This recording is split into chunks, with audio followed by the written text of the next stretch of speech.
Hi, in this video I'm going to show you how you can select a piece of text and have them speak out loud on your iPhone 12 or the iPhone 12 Pro. So first let's go back to your home screen by swiping up at the bottom of the screen. Then we're going to tap on the settings icon on the home screen.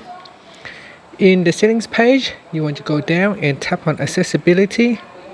Then we're going to go down and tap on spoken content. In here, make sure you turn on speak selection. Once you have turned on speak selections, an option will be available in the pop-up toolbar. So what I'm going to do is I'm going to go down here and select a piece of text that I want to have it read aloud. So let's say, sorry, I'm just going to tap on this one again. So let's say I want to choose this piece of text right here, and I'm just going to drag to include the section where I want to have the text read aloud. And once I do that, you can see there is a toolbar showing right here.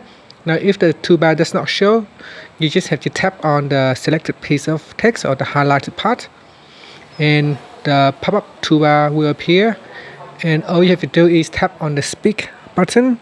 The simians are sister to the tarsiers, together forming the haplorhines. The radiation occurred about 60 million years ago. While speaking, you can tap on the pause button or the speak button to resume speaking aloud. And that's it. So that's how you can have your selected text read aloud, whether it's from a web page or from a web or from a note. So it doesn't matter where it is, you can always have them read aloud as long as it is text. And that's it. Finally, you can swipe up to go back to your home screen. Thank you for watching this video. Please subscribe to my channel for more videos.